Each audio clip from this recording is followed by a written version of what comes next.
All right, folks, good morning. As you can see, we have activated the Emergency Operations Center. We understand there is extreme cold weather, and so we've taken every precaution to ensure that we are ready. So we have taken steps already when it comes to certainly ensuring that folks have a warm place to be if need be, and then we're going to also describe some of the safety precautions that we've put in place already, especially when it comes to the state of our roads. A lot of collaboration, a lot of hard work has already gotten us to this point to ensure that we are ready for what may be needed. The situation for folks that are watching the weather forecast has already changed, and so it is escalated even to what we thought it would be 24 hours ago. So we are prepared. Wanted to again reassure the community of the work that's been done and then highlight the resources that are available for folks that may need a warm place to be. While we are doing this today, folks should know that there are already 6 resilience hubs available and open throughout the community. As well, we'll be utilizing our community centers, senior centers, and libraries as warming centers. So as you can see, it's a team effort. We've got certainly TxDOT, you can see some of the others, Public Works, our utilities, all of this working to ensure that we get through this extreme weather event as safely as possible. Let me say, though, that will require San Antonio, our neighbors, everybody, we've got to be smart, right? We've got to be smart. So there are some important resources that folks need to be following along with. sa.gov/cold weather. Certainly be monitoring the news. The utilities are also going to be pushing out updates if there are any changes to the state of our infrastructure. And then, of course, 311 is going to be a resource for folks that need help in any form or fashion. Again, my thanks already to the folks that have done hard work. Some of the roads in our community have already been treated. There's already been precautionary steps taken by our utilities as well to ensure that we are ready.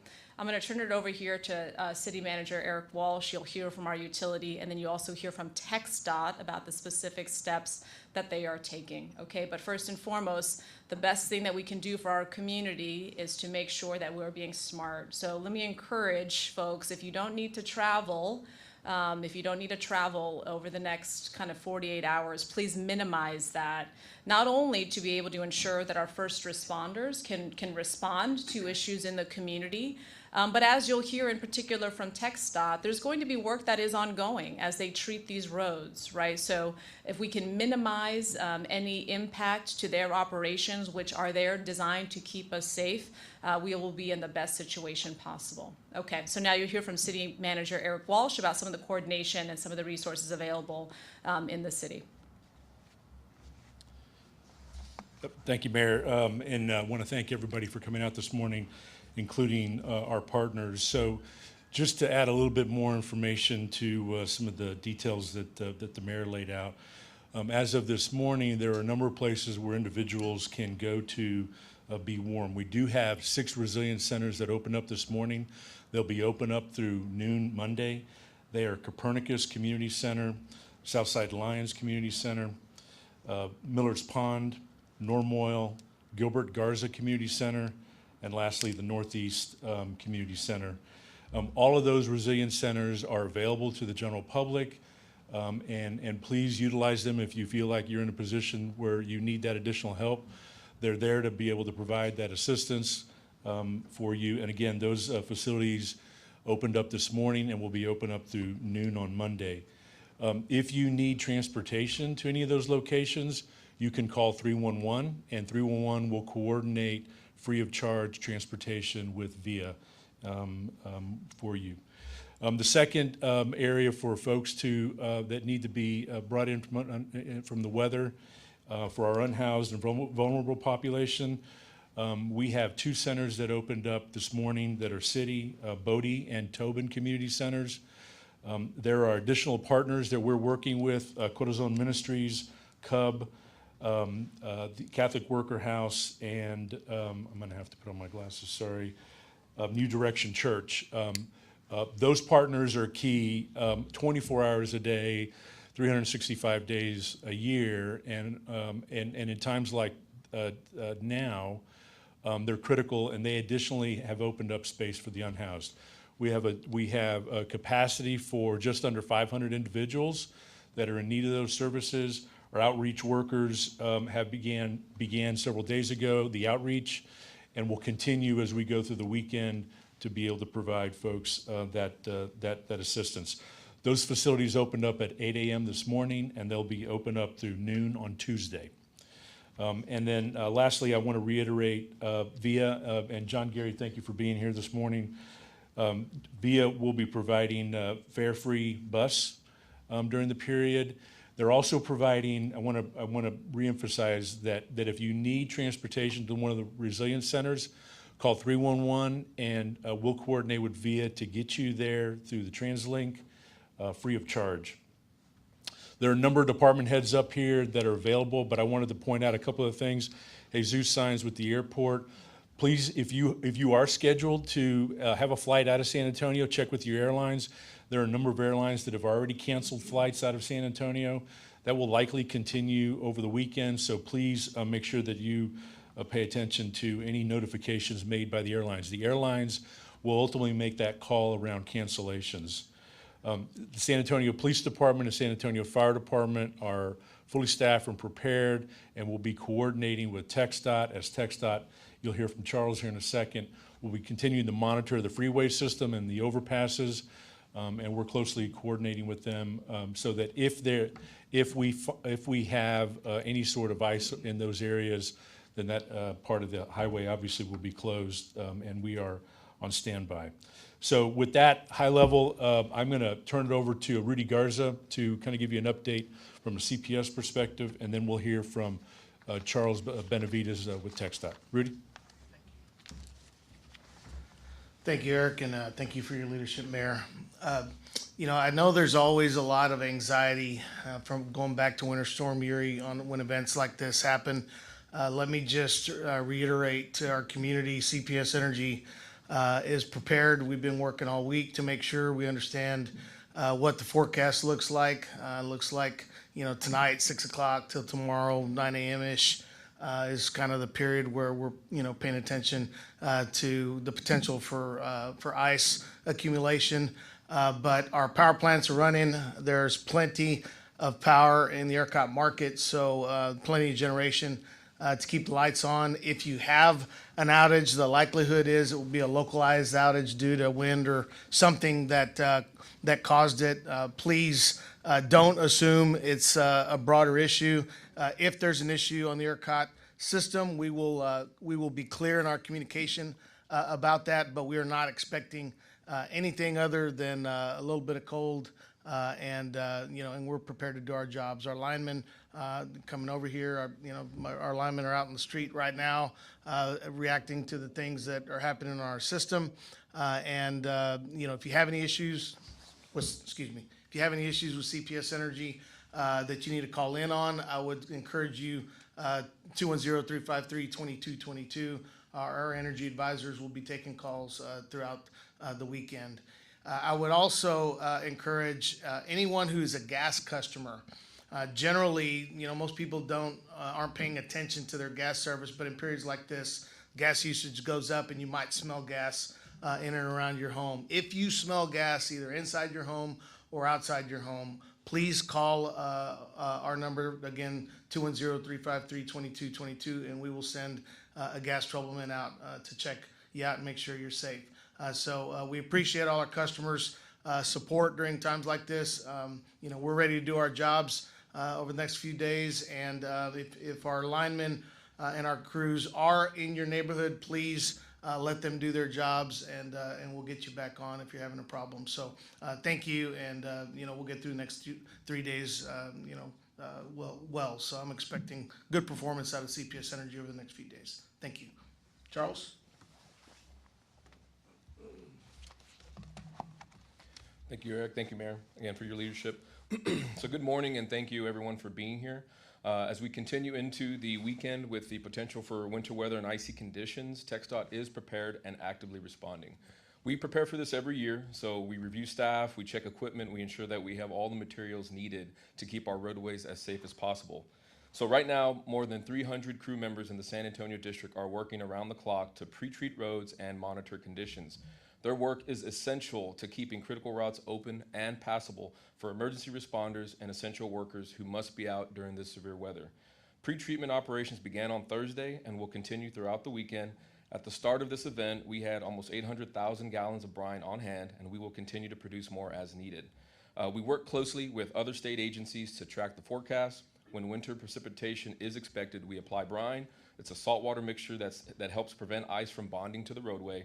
And brine can be applied days in advance or during the event, and our teams adjust their schedules if heavy rain could reduce its effectiveness. So our top priority is safety. We strongly encourage everyone to stay home and off the roads during severe weather. Conditions can change quickly, and even a small amount of ice can make roads extremely hazardous. So if travel is necessary, please drive slowly and use extra caution. If travel is unavoidable, please check drivetexas.org before you leave. The site provides real-time statewide road conditions to help you plan your route and avoid getting stranded. And if you do encounter long delays, be prepared with fuel, food, water, and blankets for emergencies, and always call 911. TxDOT will continue to work throughout the weekend to respond to conditions as they develop. We appreciate the public's patience and cooperation as we work to keep everyone safe. Thank you. So as you've heard, there's been a lot of work already that has gone in. Yep, there we go. As you've heard, there's been a lot of work already that has gone in to make sure that we are prepared, from the roads to the utilities, to certainly all the cross collaboration across the department to ensure our unhoused, to our furry friends, and of course to our neighbors have the resources. Again, so those 6 resilience hubs, those are already open at 6 this morning. And to clarify, the fare free that Eric mentioned, that is on via if you are going to a resilience hub or to one of the centers, right? Just to clarify, that is who the fare free applies to. So those resilience hubs, though, again, if you go, please make sure you've got your supplies, you've got your clothes, you've got your medicine in particular, right? And those 6 hubs, Miller's Pond, Norm Oil, Gilbert Garza, Northeast, as well as the, there's the 2 at the, Copernicus as well, Norm Oil, right? Okay, so those are the 6 sites throughout the city. But folks, please go to sa.gov/cold weather, where there'll be more information about all the sites that are available. My thanks again to the firefighters, to the EMS, to the police officers that have worked already hard in preparation for this, as well as the work that they will do. But again, our job, San Antonio, is to minimize anything that gets in the way of them responding to things or continuing to ensure that we're at a level of preparedness for this. If there are any questions, happy to take those. Please. Quick question, perhaps for Jesus. Just at the airport, Yep. We've seen the freeze coming a little earlier than expected. What kind of prep is going on for the runways and so on with regards to ice? Yeah, thank you, Mayor. Thank you, Eric. Good morning. We put an emergency operation plan into effect, so that plan has already been effectuated. We pre-treat all of our airfield and all of the roadways coming in and out of the airport complex. So we're going to remain open 24/7, 365, as we always do.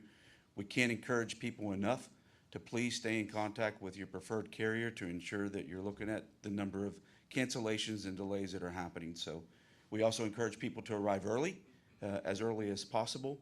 We normally say an hour to an hour and a half. We know that we do a really good job of moving people through the TSA checkpoints, but this is a good period to arrive 2 to 2.5 hours early for domestic flights to ensure you have the right information. Thank you.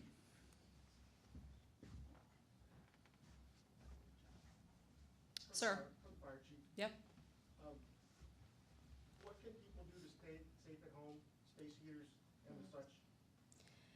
Obviously, you have to use great care whenever you're using those kind of appliances. Should you have a power outage, I suggest that you not use stoves or wood-burning heaters inside, especially generators. We see that from time to time, so be very careful in that use.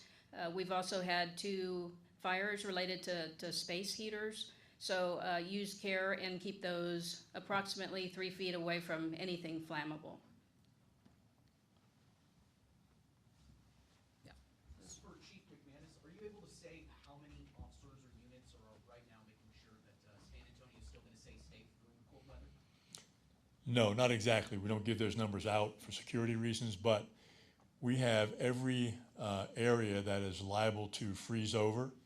We have that covered right now, and as soon as we understand that from observation and from the temperature, as soon as we understand those areas are going to freeze over, we're going to cut the traffic. But the advice is, if you don't need to be on the road, stay home.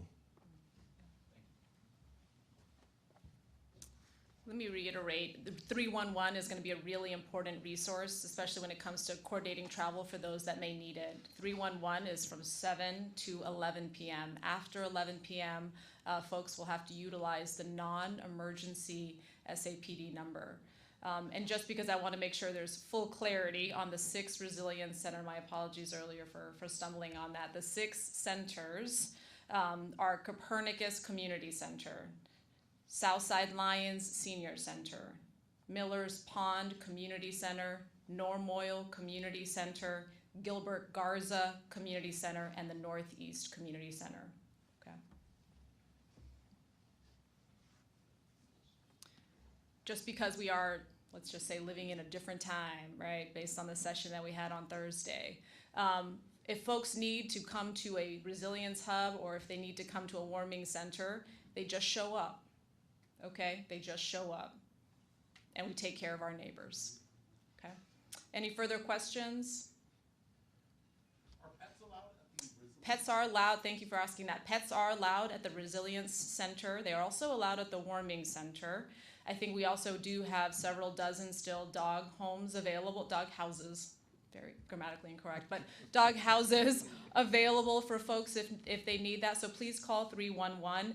Let me also thank our community for stepping up. John Gary and the ACS team, they put out a call just because, as you know, our shelters are pretty close to capacity. So several animals that needed a home during this period, and our community stepped up and took those folks in, those dogs in.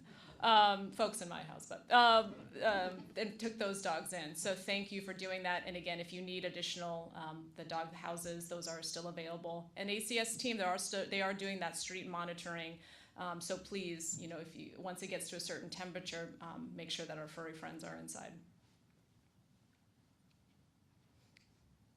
Okay, hearing no further questions. 311 is the resource. sa.gov/cold weather is going to be your resource for all key updates. Follow along on all the city's social media, and please stay safe, stay warm. Thank you.